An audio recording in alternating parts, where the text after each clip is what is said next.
Hey everyone, and welcome to our first episode with The Future Bites. My name is Ahad Saqib. I will be one of the main interviewees, and I've had the pleasure and honor of interviewing Amir Ganjeii. Sure. Okay. And he is a software engineer by trade, but he also has done a master's in AI, and he did the trendy thing by getting an MBA. Now, a little bit about him is that he also has done a couple of startup companies, but he's working on a project or a company he's launched in the United States called Elva, and I will let him talk about it more. So, Amir, thank you so much for your time and attention, and I will let you take the show. So, please start and tell the audience about you. Hi, Ahad. Thanks for having me here. Then very glad to be here. So about me, you told me quickly, I'm engineer, and then I started my first company when I was 21 years old. It's like Mhm. 24 years ago. And then since then, I launched a couple of different companies. I'm originally from Iran, and I moved to Canada like 12, 13 years ago and launched a couple of companies there. And then I started Elva last year in the United States. And then Elva is started with the idea that I wanted to start a new startup. So the last one was in the mobility. I was done with that one. And then the new one, it was at the startup hype of the AI. And I was thinking that, hey, let's build something for the AI world. And at that time, I was in contact with lots of doctors. I learned about what's happening in the doctors world, especially the primary care. And then we started building something for them. The initial idea was that like any software engineer that would say, Mhm. okay, let's replace doctors. That was the idea, which we were very proud of that. But obviously, doctors, they don't like that. You can't Yep. go to the people and then tell them, hey, pay us, and then we're going to kill you or get your job. So that one didn't work. And then, but we learned a lot. We learned a lot. And then we changed it. I asked them, hey, what's the problem? And then they raised a very, very serious problem. The problem was that they are super smart people, doctors, that they have studied a lot, but they studied how to be a doctor. They never studied how to be an office manager. They never studied how to be an HR person. They never studied about marketing. They never studied about finance. So they were trained for something else. And then when they're in the real world, something else is expecting from them. That providing care part is super, super essential, but that's not the first contact point of the patient as a customer. That's another story. 30% of the job is something else. 70% is being a doctor. But that 30% is also super, super important because the money, the cash flow comes from that 30%. So we built something that helped the primary care providers and it was doing good. But then by chance, I met a couple of dentists that now they're my friends. And then they started talking about the dental world. And I said, okay, that's the interesting part. There are a couple of things that were super interesting for me for the dental world. First thing first about the primary care or physicians, I believe that AR can do most of the things that they do. So it wasn't it was a little bit risky that okay, we invest in this part, but we know that especially in remote areas, the AI will play a huge role. So it's not something sustainable, at least for us. And the second part was that the primary care, the way that uh, let's be a little bit business. So in the primary care, the customer lifetime value was totally different from the dental world. So in the dentist, on average, the customer lifetime value for a patient in the US is considered something between thirty to $40,000, which is Okay. huge. Mhm. So part of that is the money that comes from that specific patient, and also the rest is from the referral networks. If I go to a dentist, I'm happy. I will take my family there, and then I will recommend that dentist to my friends and family. It doesn't happen in the primary care. It So doesn't. that was the interesting part. And also another thing that I believe dentists, they will stay in the markets, no matter how advanced the AI part becomes, because they're doing something with their hands, which are super, super important. We just have, I think, 32, 32 teeth. Yeah. As a human, we have 32. Yeah. We have 32. So we have just 32 teeth. And then they will not regrow. So I want a human to take care of these 32 things because I cannot replace them. It's not any kind of, if I don't know. If I get a flu, I will recover no matter what. If I go to the doctor, it will be faster. If I don't go to the doctor, it will take longer. And then if there are some consequences, it will be long, long term, which I cannot predict. But if there's a cavity in my teeth, it will not go away by itself. And if I don't take care of that, then I will lose a tooth that will not be replaced. So that's the part of dentistry became super, super interesting for me. And I said, okay, this is where we need to go into the market. And then we pivoted from primary care to the dental world. We launched the first version it's already last year. That's interesting. And then we launched in Toronto, Canada with a couple of doctors in the pilot. They were super happy. We gathered the feedback and now we're changing the system or changing the platform based on the feedback, changing and making it better. And then we're releasing a new version in February. So the new version, of course, the Toronto, they will get an update, but it will be mainly focused on the New York City. So that's it. That's the story of the Elva so far. Very cool. Okay. So about like, so if I were to ask you, you've talked to a couple dentists, you developed Elva. What challenges do you see with this software? Like, what hurdle do you think you're going to have to present to the dentist? Like, yeah, you could explain the money aspect and the staffing aspect, but what challenges do you really foresee in the widespread adoption of this technology, specifically AI? Well, so first thing first, people don't trust AI. That's first thing. If you go to someone and tell them, hey, there's something that can work better than you, no one believes that. And they don't, and emotionally, we don't want to accept that there is something that can do better.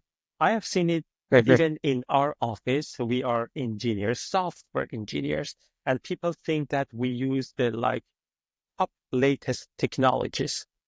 AI right now can code like mid-level developers. Even in my team, it took a year for my team to trust AI with the code. And we are I don't know, we are at the cutting edge of the technology. So that's one part that takes time. Second, AI is stupid in some areas. So for example, something that no one knows, when you work with ChatGPT as the most famous one, ChatGPT has no idea about numbers. ChatGPT has no idea about dates. So if you start playing with the numbers, it provides you with random answers. If you start playing with the dates, it provides you random answers. So those stuff is the things that still needs work from the technological perspective. When it comes to the adoption in the office, besides the fear of AI, there is also a human factor there. So we go to the office and there are a couple of people working there. Everyone likes to cut the cost. Everyone likes to say that, okay, let's lay off 5 people in the office. The thing is that, especially in practice, in private practices, that we have a doctor with a couple of staff, there is also an emotional relationship there. Those people are the only real people. When I say real people, is that you have real human interaction. With a patient, the doctor has doctor-patient interaction. Yes, Dr. Smalt asked about how was your day, but that's professional relationship. The real human relationship happens in the office. It's like family that, hey, now there is something that wants to cut the paycheck of one of your family members, which is not good at all.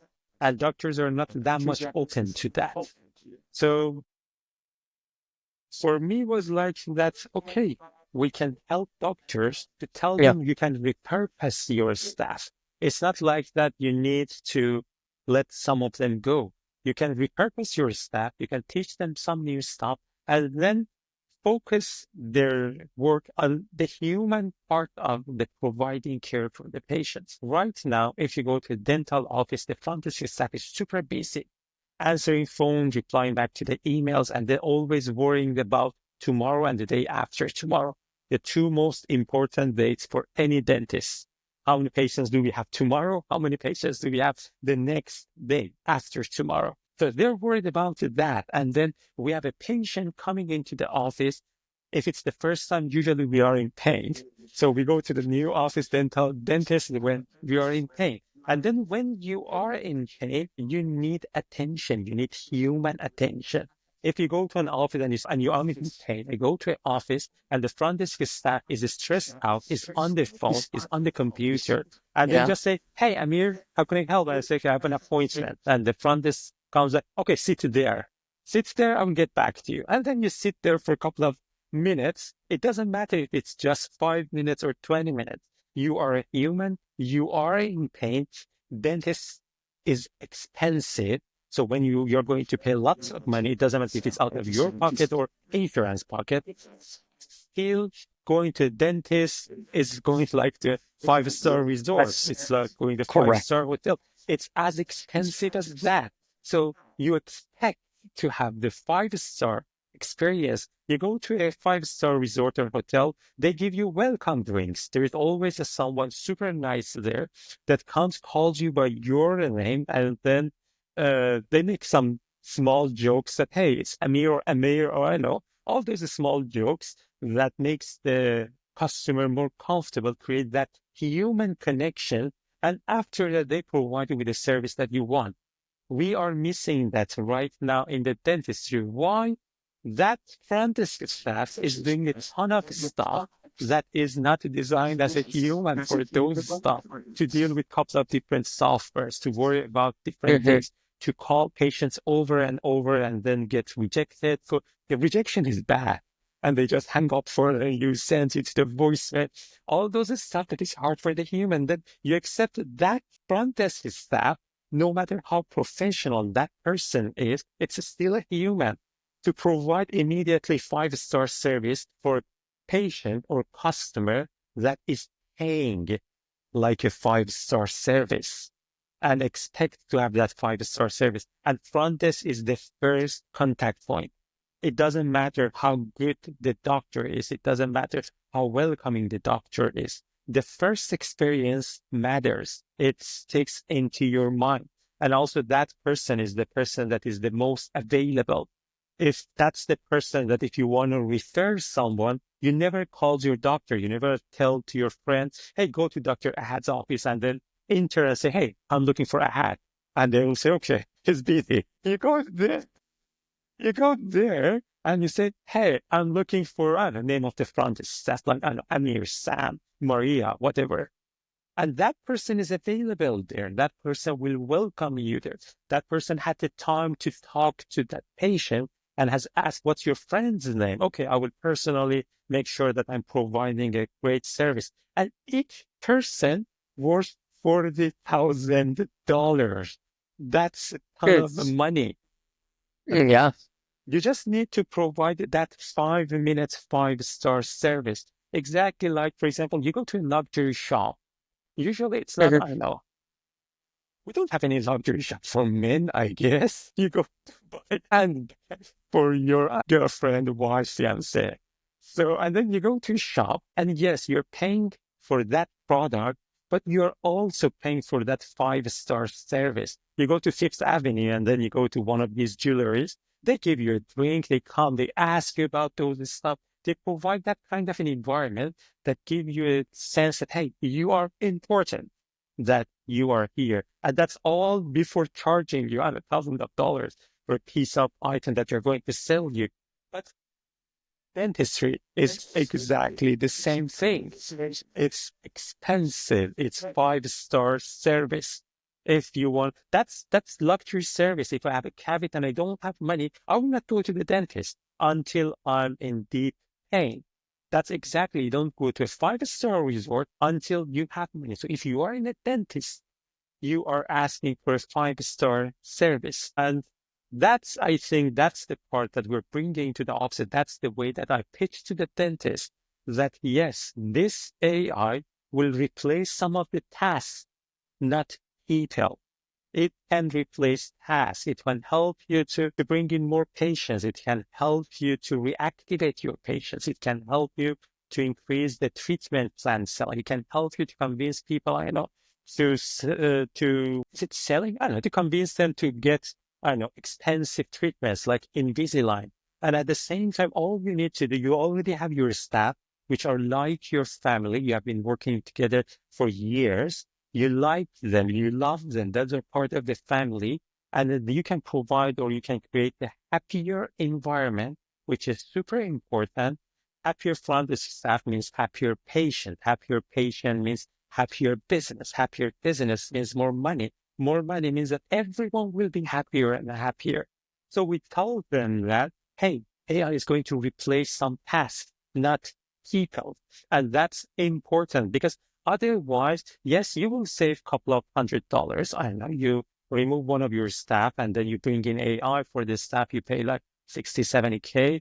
And then for that AI, you pay, I don't know, like 10K.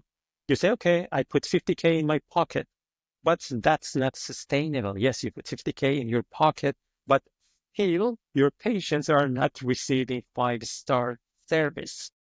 I told you that each the dental patient or each patient in the dental world, it worth between $40,000 to $50,000. Each person is exactly the same of a salary that you're going to pay for one person. So if you keep them in the office and teach them how to provide that 5-star service, and then let the AI to handle the rest of the thing, then you will have a better practice.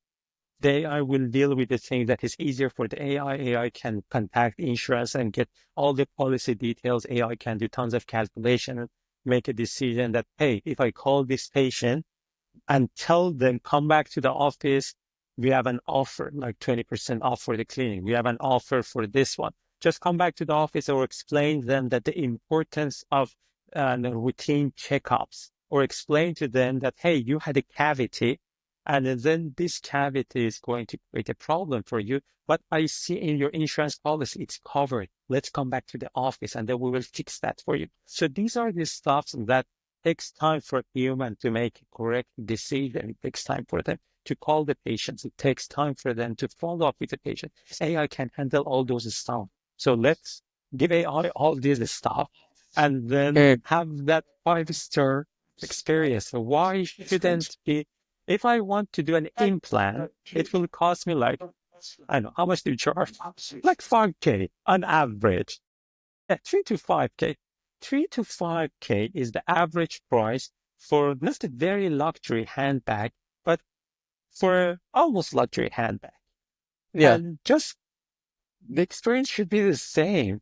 You go to, I don't know, Louis Vuitton, for example, or Dior store, they have bags for 5K. You go to Dior, and then the first thing that they gave you a glass of champagne, or they ask you about how was your day. They are super welcoming, and it's exactly the same thing. I'm paying 5K. Why shouldn't I receive the same service as the same that I go to a Dior shop? And it's more important for me. That's just a handbag. This is my health. And if I'm happy, then I will come back more. I will refer that to my family. I will refer that to my friends. If you can create exactly the same environment, if your staff has the same time as the staff of Dior, that you go to the Dior shop and then there's always someone there, no matter how crowded this shop is. There's someone super welcoming. They come to you. They ask, hey, how can we help? All those stuff, and you feel immediately at home. Why not providing exactly the same service? It's not hard. You just need to train one person that has a time, is not stressed out, is not worrying about, okay, Dr. Ahad, tomorrow we have 3 gaps in the schedule. Let's find a way for that. So if that person is not worried about that, then you can provide your experience in your dental office, because the product that you're Absolutely. selling is as expensive as a Dior bag. And that's the part that we are trying to emphasize when I'm talking to doctors. That's the part that I tell them, you need to change. Yeah, I know that before AI, it was hard because doctor is also worried about that. So we make it okay. There are 2 gaps in the Dr. Ahad's schedule, but Dr. Ahad is also worried. Why? Because he needs to pay for the rent. He needs to pay for the salaries. He needs to pay for the marketing. He needs to pay if it's a new practice for his students' debt. There's tons of stuff that doctors are stressed out for. So that's the reason doctors are stressed out for doing those 2 slots or 3 gaps. And then come to the front desk and says, hey, call patients to come back or call patients to reactivate that. We have 2 slots or 2 gaps in the schedule tomorrow and the day after that. And then they immediately forget about the patient that is entering the office. The most important part of any business is customer. It doesn't matter if you were top grad, I don't know, from Harvard, Stanford, all those big names. It doesn't matter that you were the smartest person in the whole family. So I'm Iranian, you're Pakistani, you know that it's important to be the smartest cousin. It doesn't matter that you were that cousin. If you Yeah, don't understand the basics of the business, that customer is the most important person. That's what I believe. Dental offices should be like your shop. You're charging the absolutely. same money. So if you give me a glass of champagne, I don't know if it's good to drink alcohol before treatment or not, or one of these alcohol-free things, or anything similar, I will immediately bring all my friends to your office. It will cost nothing for a dentist if you provide alcohol-free. It's much, much cheaper. And then it will cost you nothing. You just need happy front desk staff that is not worried about, hey, if the phone rings right now, I need to run back to my desk and pick up the phone. So you hand over the champagne or whatever. You need to talk 5 minutes to that person. During that 5 minutes, you Sure. couldn't be interrupted with anything. So that's the idea. That's the idea, and that's the future that I see for the dentistry. That we will pay, we are paying like a 5-star hotel. We will get like a 5-star hotel service. And people, everyone will be happier. Everyone will be happier if we can do that. Makes sense. Yeah, that's definitely going to be an issue for, I think, for the old school practitioner who is not used to that type of system. It's going to be difficult, but I think maybe with the newer generation, it's definitely more possible. And like you said, overhead is the biggest downfall for a lot of practices, and so it's hard because in school we're not taught business. I mean, I had to go seek out books personally to read about business and take courses. But in our curriculum, they barely talk about it. They just tell us how to be good dentists. That's it. So I think you've hit a very, very important point. So, okay. So I know we touched on this before, like, before we started recording, but, what's the biggest difference between DSO, and the smaller private practices? Like, how can they implement faster and how can these small independent practices also, start adopting at a, less at a scale level? How does it Um, differ essentially? so the difference with the DSOs is that we're going to sell to the DSO, so hopefully they will not see this part. But I think we will bring back the power to private or small practices. Right now, Sure. the things with the DSOs is that they handle lots of all these hard parts that is hard for the doctor. They say, okay, we will take care of the marketing, we will take care of the HR, we will take care of the office operation, we will take care of the phone calls, don't worry about that. And then I think they get 60% of your money. And then something like that. I don't know what's the overhead cost. Something 60 depends on the DSOs, but that's the thing. And then you also don't have that freedom. So one part of spending so much time when you go to a dental school, everyone tells you, yes, it's hard, it takes time, it's expensive, but at the end, you will be your own boss. That's a dream Sure. of every dentist that I have talked to that, hey, that was Correct. from day one. I will be my own boss. And that's super interesting. That's something that people dream of. And it also feels good because that's again something that dentists, they belong to, I don't know, top 5% smart people. And when you're like that, you're treated differently. Everyone look up to you. Everyone, when you're like a kid or when you go to, I don't know, dental school, everyone around you, they ask for your recommendation. They ask for your opinions. You are different. You are like a leader in the family. So you'd like to have the same experience when you are working, when you want to be your own boss. But then you go to the market and the reality hits you that, okay, there are tons of other stuff that I need to learn. And that's the reason that dentists say, okay, I will go and work for a DSO. I don't want to worry about the rest of this stuff. It's hard. So doing business is hard. Learning about marketing is hard. HR is hard. Those are all expertise that, for example, I went to business school to learn about all those stuff. And then that's the part that DSOs, they play the important role. With the rise of AI, the companies or the small dental offices that they adopt AI and the AI can handle most of those tasks for them. So it provides them with more opportunity, with more freedom. So there is no need to worry about how can I train a front desk staff to do the phone calls. Because, for example, DSOs, they have specialists or coaches, they come to the DSO, they help them to develop the script, the phone script. This is the way that you need to talk on the phone. With the AI, we have checked all the scripts available in the market, in the English speaking market. And then we developed the best script based on the different scenarios, and it's available to everyone. So all those major problems that are big problems or headache for the doctors going to be done with the help of AI. And I believe that the thing that will happen in the long term is doctors, they trust AI if they start using AI in their practice, then they will get power back. There is no need for them. Yeah, there are some doctors that they say, hey, I just want to be focused on my dentistry. I wanted to go to the DSO for different reasons, but not for the reason that it's hard to handle front desk staff. It's hard to handle marketing. It's hard to handle all those paperwork. It's hard to handle, I don't know, calling to the insurance and then doing all kind of follow-ups. It's hard to decide on the recall strategies, not because of those stuff. You can go to DSO and do practice there for all other stuff, all other reasons, but not because I couldn't manage the office. The AI can handle that part for you. AI can handle the office management, and then you will have the power. You will still be your own boss. You can think about the human side that usually we don't need to have training about that. We're all humans. We all know that how to make humans happy.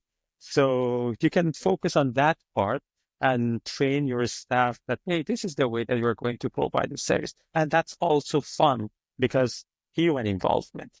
And the practice will also run on autopilot. That's the expression that we use. And the money will be, we will have the money flow into the business and everyone will be happy at the end of the day. So that's what I think will happen. So yes, DSOs are important for me because if we sell to a DSO, for example, I don't know, to Heartland, for example, to a friend, we're talking the Heartland as the biggest in the market. That's the biggest name. And I think they have like 1,700 offices all over the States and then like 500 in Canada. So total is like 2,000 offices. So that's a big deal. So I care about them and I like to get that deal. But in reality, what we are doing is bringing that power to the dentist. For example, something interesting. Obviously, English is my second language. Obviously, if you can guess by my accent. And then I always struggled when I was drafting emails, writing contracts, all those stuff that needs a deep knowledge of the English language. And I don't have time that much to learn more and more. But with the help of AI nowadays, I can write like a native English speaker. My emails quality has increased. The adoption or the conversion rate of emails for me has increased. It's like a superpower for me. And now I can do more and more and more. So this is what AI is bringing into the businesses. I believe AI is giving us superpower, is giving superpower to everyone. Yes, it will change the environment. It will change the way that we are doing business, but it's going to be a change in a nice way, in a better way. Even in the case of DSOs, they will stay in the market. They will be there. But the relationship with the doctors, between doctor and DSO, that one will change for sure. Because DSOs also, they're going to implement AI. So they will have less cost. If they have less cost, it means that the overheads that they charge doctors, that one also will change. So they will have happier doctors because then they need to compete with the doctors that they don't have any problem running their offices because AI is doing that part for them. But VSOs, they're also super smart people, like the top level managers or top level CEOs of the DSO. They are also super, super smart people. They know about the importance of the AI. So they will also implement that part. And at the end of the day, the humans will win. The way that I'm using that, because if we have AIs versus humans, but the humans will win because for the DSO, it's a business. They want to make money. They want to make like, I don't know, X amount of money per year. With the AI, they will have decrease, extremely decrease in the cost. And also they will increase the customer satisfaction. So it means that now they have more money. So that money can help them to provide better service to the most important part of each DSO, which is the doctors. So we will see a better relationship with the doctors and DSO. We will have a better relationship between doctors and their patients. We will have better relationship between doctors and front desk staff. Everything, that's what I believe, that with the rise of AI, everything will be more human. That's something that everyone said, no, we will be like, I don't know, all those sci-fi books that we used to read when we were like teenagers, that we are going to live in a world that is dominated. There is no human, there is no emotions, there's no humans, there's no human connections. But this year, that's what I promise you, that at least in your industry, in the dentist, if you go to dentist, you will have more, you will have way more human stuff in the office. So that's what will happen. This relationship will also be better and everyone will make more money. And money is important in the States. People think it makes them happy. That and student loans, the two biggest And problems for student loans. Yeah, yeah, you can pay off your student loans absolutely faster. And if you can do correct. that, why not? Because that's a Financial thing, freedom.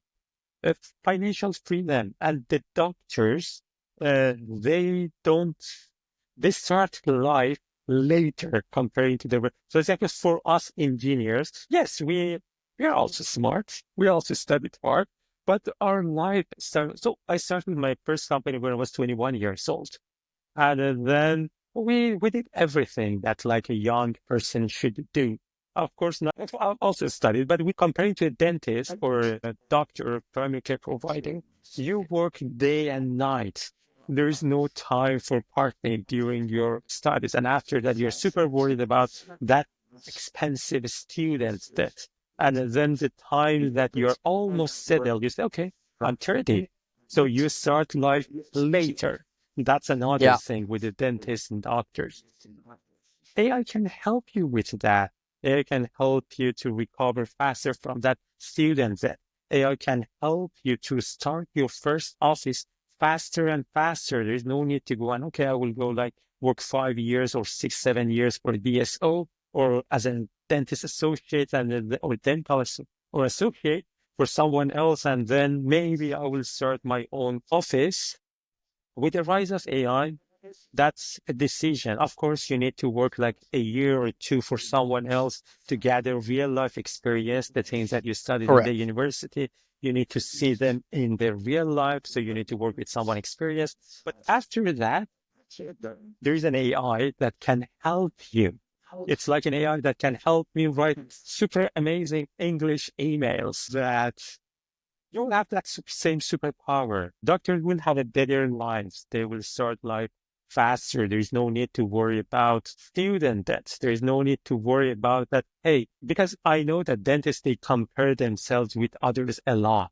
So that cousin that went to, I don't know, computer engineer, studied computer science, now working at Google. He's 28, I'm 28, and he's making like 500,000 per year. I'm 500,000 under. That's the difference. And that's the cousin that I see, I know, every year. Yes. They will solve those problems for the dentist, for sure. But you need to Very exciting. trust it. You need to trust it. And then the sooner you adopt AI, the better will be for that practice. Always those that are early adapters, yes, they take a risk. But the gain is also higher. when you are early adapters. The part that I told you that right now, if you adopt an AI system that can handle, I don't know, everything for you, then you can easily train your office. If there is a new patient, just hand over them a glass of champagne. So if you're an early adapter, that's the easiest part. But what if everyone in the town are doing the same thing? Then you need to think more. That would be harder for you to impress the customer. So if you are an early adapter, it's super easy because the customer is underserved right now. That, hey, I'm going to pay you $5,000. No one even greets me when I enter the office. There's someone angry there and I have to sit there. So I'm underserved right now. And that's a Yeah. great opportunity that you are in a business that AI can help you to free up your staff.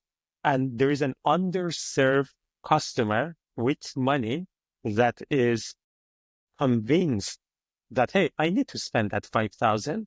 So there is no need to convince them. They have the monies in the pocket and they're underserved.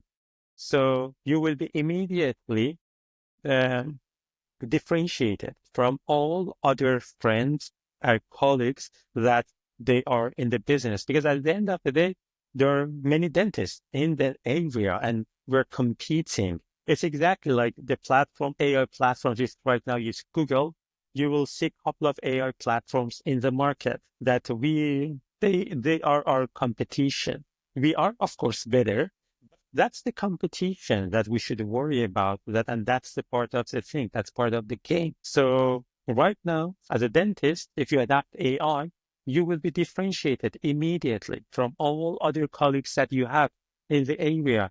And you will be paid for your bravery. You will be paid for your risk. That, hey, I took a risk. I adopted AI. And then now my business is doing way better. I'm providing a real 5-star service for my customers. And I'm making a 5-star money. This patient, I did Invisalign for them. I provide that 5-star service. And hey, the whole family is here now. Or I did one implant that they're happy. Because that's the thing, that, for example, if a patient can afford an implant, it means that their friends also can afford an implant. People that are friends, they usually belong to the same social level, same economical level. So if I can afford an implant, it means that my family can afford an implant. Also, it means that my friends can afford an implant. So that's important to convince the whole family, that big group of the people, to do the same treatment. Why? Because you go to Dr. Ad's office, there's someone super nice, hands over a glass of champagne, and then sit with you for 5 minutes and ask you about that. How was your day? Tell me about your pain. And then can still remember that, hey, yes, your friend was here. He spoke about you. All those stuff that you see, you go to, I don't want to compare that much with you go to a luxury hotel or chain, and you go to, I don't know, somewhere south, for example. And the next year when you go there, they still remember you. Why? They are trained for that because they're charging you a lot of money and dentists are charging the same money. So that's the thing. If you adopt faster, of course, there is a risk. Of course, you need to learn about AI. Of course, there are some changes in your office that will happen. But all I'm saying, it will pay off very, very fast. The sooner you adapt, the better. You will be differentiated. You will be that doctor that knows how the real world is working. I was reading something and I was saying the worst thing for an entrepreneur, that dentists are entrepreneurs, you have your own business, is to not be relevant anymore. And that's the thing. You need to be relevant. You need to use all these new stuff. Even your patient will feel better that, hey, my doctor is so advanced. Now there's some AI that's handling some part of the work. So Yeah. that's it. And you're right, because like we use AI, we use Pearl actually in our practices, and like I'll diagnose it and I'll show it on the screen to the patient. Hey, just so you know, like this is what I see, but the computer also sees it. So I click a switch and it comes colored, and like, oh, if the computer sees it and you see it, then it must be true. Yeah, So exactly. it's a It's double like a confirmation. second opinion thing that people trust machines. That's the Mm-hmm. interesting part, that Yeah. we trust machines' judgment because it's all numbers. Because doctors, they might miss something, that, hey, the picture quality or the X-ray quality wasn't that much high, the light wasn't that much, and the quality of the film wasn't that much good. But for the AI, it doesn't matter. They can see completely better eyes comparing to our eyes. And that's the reason people, they trust AI. They trust that, and then it helps the doctor in increases treatment plan acceptance, which is everything, which is Yes. super, super important. So that's it. That's it. So, okay. So, have you implemented Elva in offices yet? And have you received any feedback from people that have used Elva? Yeah. So the doctors that we have in the pilot, that, for example, regarding the treatment plan that I told you, that's in Canada. And then our platform is also multilingual. Something interesting Mm-hmm. in Canada that no one believes that is that in major cities, which is Vancouver, Toronto, and Montreal, English and French, that people in the US think that are main language of the Canada, are not among top 5 languages that people speak at home. So that's something super interesting. And our platform is multilingual. So the offices that we did pilot, so we see amazing numbers, like increasing the treatment acceptance like 300%. It means that with the same effort and with the same amount of money that is spent on the marketing, with the same number of patients that they visit, with the same amount of work that they do, now they're making 3 times more revenue. Why? Because me as a patient, I receive my treatment plan, and then we have a treatment coordinator that explains to me that, hey, Amir, this is need like a, there is some cavity here. So this one you need to do an implant. All those stuff that treatment plan coordinator explains to the patient in English. And then the interesting part is that our AI start explaining, and that's just one script for everyone. The thing with our system is that we start conversation with the patient and we adapt, we change the conversation based on the feedback that we get from the patient. And then we start sending them educational material. We start sending them information about that. Hey, your decay has increased. You haven't done anything. When Dr. Ahad visited you, it was cavity level 1, just one surface. And then now it's 3 months after that. There's a high chance now it's two surfaces. Before it was just $100 to fix that. Now it's $200. It means that in 3 months you lost 100. Yeah. Also, your tooth health is going down. So these are the stuff that a human cannot calculate, doesn't have time to provide this kind of stuff. This kind of spots is tough. And also humans usually they just speak a couple of languages, not multiple languages. These are the things that increases treatment acceptance rate, or we decrease the no-show time. Right now, dominant practice in the market is that you use one of these softwares in the market that are amazing softwares, and then send reminders to the patient that, hey, Amir, don't forget about your reminder with Dr. Ahad tomorrow. And then offices usually they do one email, one text, and then one call to make sure that the patient will show up. But that's not enough. For example, anxiety is that is the reason number one for the patients that they cancel their schedule. They cancel their appointment or they reschedule their appointment, which are all lost revenue for the office. Every hour, I think every hour, it depends on the state, it costs you up to $500. It's not just lost revenue. There's also emotional part of that. Hey, I drove all the way to the office. That person was supposed to come to the office, and now I'm sitting here. I could spend that time if I wasn't supposed to come here. Forget about that $500. I could spend time with my kid at home. That he was Mm, asking that, hey, daddy, can you stay a little bit longer? I said, no, I need to get to the office. The patient is waiting for me. And yet we drove all the way there. And then where's the patient? So it's not just yeah. that $500 that you lose without that emotional part. So yes, the text system works. The phone call works. It doesn't matter that it takes time also for the phone time, the phone call that you need to pay upfront. This is a problem, but that's not all. You need to keep Yeah. the conversation with the patient. If I'm going to do a visit in 3 months, it doesn't make sense that in all 3 months, there will be zero communication with the office. There will be zero communication from my doctor to me. They will just text me 2 weeks before that. Hey, Amir, don't forget about your appointment. And 3 months is a long time. Yes, at 3 months ago, I thought I will have time on January, I know today is 17, January 17, 2 p.m., but that's life. Something Mm, might change during that time. And rescheduling is bad. When a patient reschedules, it's a red flag. It means that the chance of canceling increases or the chance of no-show increases. Usually a strategy is that the front desk staff, they give some kind of a sense of guilt to the patient that, yeah, hey, doctor, that's a common strategy. Give them some guilt. But when you give yeah, them someone guilt, it doesn't mean that they will show up. It means that they will not tell you that they're not coming with that guilt. So if you give me guilt, I will say, okay, I will try to make it tomorrow. But if I don't want to show up, I will just not show up. So I will just tell you something. And the next day that you call me, I will say, hey, Dr. Ed, I told you I might be able. I didn't tell you that I will definitely be in the office. The main reason is that you lose communication. You don't contact that patient in 3 months. You just contact them 2 weeks before they come in. If you want to go to a resort, you book something, they start sending you emails. If you do something on booking.com, for example, they send you itineraries. They say, hey, do you want to do this? This is something interesting happening in Paris. Do you know about this event? They want to keep you interested.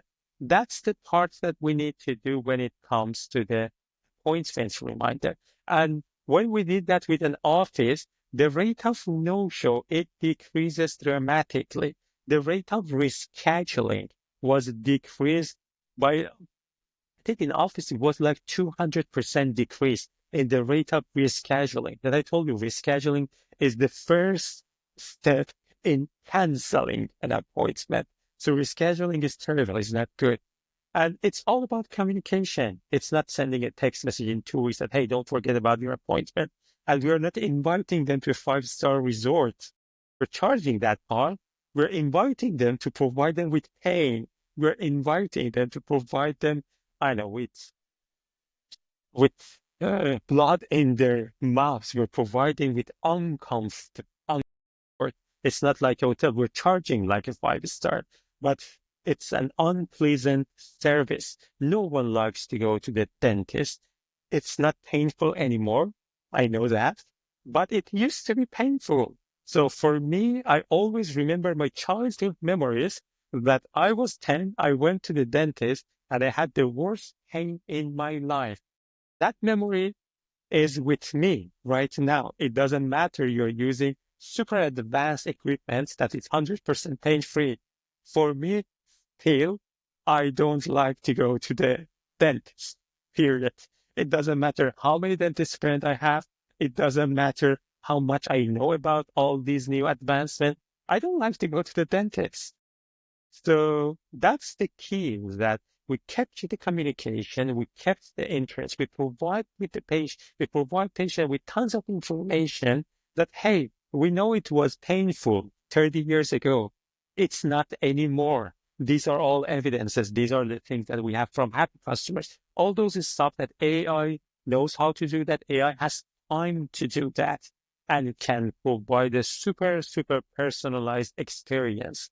Right now, personalization, when you send a text, the most personalization that you provide is you change the name. You send the same text to everyone. One goes to Amir, one goes to Ahad. One says, hey, Amir. The other one says, hey, Ahad. The same thing. But we had completely different experiences. We had completely different treatment plan. We had completely different patient profile. It must be 100% customized for Amir. I was talking to a friend and I was asking him that he's in Houston, that he's opening his second practice. I told him, hey, what's the reminder system that he used? And then he said, we don't use those stuff because I put someone to write down text messages for every person because it's important. It increases the conversion rate. It decreases the no-show rate. So those are all the stuff that We did, and then 200% decrease in no-show rate and rescheduling rate, which is huge. It's all money that, and with minimum cost. That's another thing. With minimum cost, and people, they just need to trust AI. That's it. It's for me the first time that I started writing emails with ChatGPT. My English is not that much advanced to understand that if it's a better email than my email or not, because you need to know about all different small things that the AI changes in your email. But when you trust AI, when you say, okay, let's send this email that is drafted by ChatGPT, the responses are different. So I just needed to try. I just needed to trust. I sent a couple of emails, and then I said, okay, people like me more. They accept what I'm asking more. If I'm doing a negotiation with a customer, now I can charge more. And I'm paying like $20 to ChatGPT. And it's making me way more money. Still making money because now I can sell more. I can convince people easier. So that's the thing. That's Makes what we sense. saw in Toronto. That's what we saw with the offices that are using Elva. And soon you will also see it in New York City. It's all doctors that we're launching. Very cool. Amazing, Amir. This is just such a riveting conversation. It's just like, I'm really excited for the future. I really think AI is going to be a cornerstone in many industries, but being a dentist, it's like, I'm just curious to see like how impactful it really, really becomes. So I have one last question, which I Yeah, sure. think I would love to like pick your brain about. And, dental education has always suffered. It's not where it should be, in my opinion. And I can probably find hundreds of people that agree with me. But when it comes to dental education and AI and training and residencies, do you think that AI can play a role in education residency programs, getting people up to speed with not only the latest like techniques and tricks, but also just like teaching them all these things? Like, where do you think AI comes at a crossroad, and how will it I speed that mean, training and education up? but with the education, what we see there now, I think there's one college in Chicago that they're all AI stuff. The thing is that when it comes to the learning new stuff, every person has a different pace. For example, for me, subject one is easy to understand. For Dr. Ahad is hard. For Ahad, subject two is easy to understand, and it's hard for Amir. That's human nature. We are different. But when you go to the medical school, there is a one rule for everyone. That's the reason that I believe in a school, in the medical school, everyone are smart the same. So when it comes to the brain capacity, when it comes to intelligence, they're all the same. But some of them are lucky that the way that their brain works, it matches the way that that course is designed. So when you see, okay, he's top student, it doesn't mean that he's smarter than you. In my opinion, it only means that that course is designed in a way that this person's brains functions. So that's one huge thing that we will see the difference into the dentistry and all other fields, that the courses will be highly customized. They will be 100% for you. That's one thing. The other things, with the rise of technologies like Pearl and Overjet, that they help you in the diagnosis part. The good part is that now you have extra time, that yes, those are not 100% accurate yet, but it just takes a couple of more years that you can trust 100% to what you see in an image. Does it mean that the doctors now are out of market? No. It means that before you were spending 1 year, 2 years, I don't know, like 1,000 hours learning that skill. Now you can spend that 1,000 hours on something else, which is as important as that part. Why it hasn't been taught in university or colleges yet? Because we didn't have time. We didn't have time for that. It's like, for example, right now, everyone is talking about being more healthy. Why we wasn't like this 10 years ago? We didn't have resources. We didn't have time. We didn't have money. Now we have that. Now, okay, we will start thinking about that. Or the way that the brain will develop will change for sure.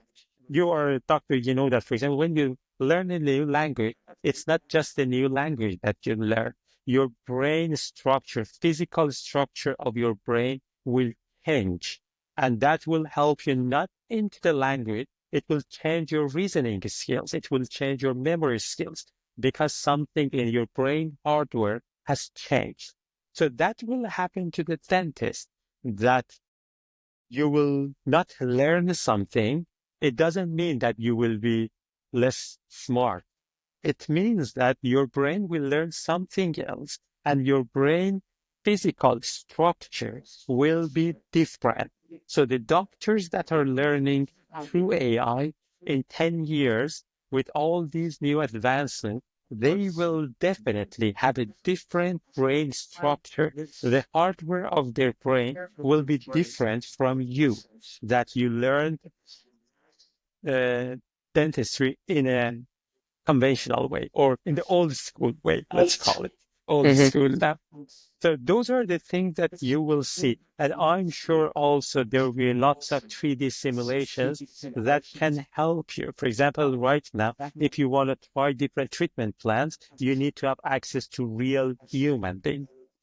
For example, in teaching universities, people, they go there, they pay less, and then the students, they learn what's happening to a real human. With the advancement of Hmm. the AI, right now things that are happening, the human teeth or tooth structure could be modeled with an AI. That then we will have a physical structure like a real tooth that you see all the things there. You do the treatment on the tooth, and then the AI can immediately provide the impact for you. You don't need to have access to the real human, because right now, if you don't have access to the real human, you will not see the real impact of the treatment or real impact of the work that you are doing. But with advancements of the AI, it will happen. So the doctor will be way more skilled because you can try over and over and over. For example, right now in the field of robotics, it was CES. I think last week it was in Las Vegas. So last week, NVIDIA, they introduced a new 3D artificial environment or city that is going to be used to train robots. So with the robots, the problem right now is that they need to be in physical spaces to be trained. Okay, open this door, just climb these stairs. But what NVIDIA offered, or what they released, not offered, and I saw the model of Tokyo, that the Tokyo, the city, that amazing, huge city, is all model simulated, the real environment simulation for the robots, that now they can learn a lot, much faster. So we will have the same thing happening to dentistry and also all other industries that now we have. You will have access to the robot that has the same structure of the human and then can provide you with the same feedback that a human can provide. And that's amazing. It will help you to be a better doctor. So that's what I say about the future. People think that humans will be gone or extinct and we will be less human. But that was in our childhood books. And those were Yeah, amazing books. But it's not going to happen. Even, makes sense. let's forget about, we can talk about this over and over, but we will be more human. That's what I believe. Okay, fair. Well, Amir, thank you so much, one, for your time, your Anytime. insights on AI, and talking about Alva. Like, I think it's gonna be. I think you've probably cracked the egg in this. I think it's a pretty cool I thing, hope and so. I'd love to see where it is in the next year, and then just kind of maybe catch up with you and see where Alva's been, because Yes, sure. I think the future is in AI, and I think that people will start to respect it and understand it, and even, like you said, get a second opinion, especially as the patient perspective on these types of situations. So thank you so Oh, much, anytime.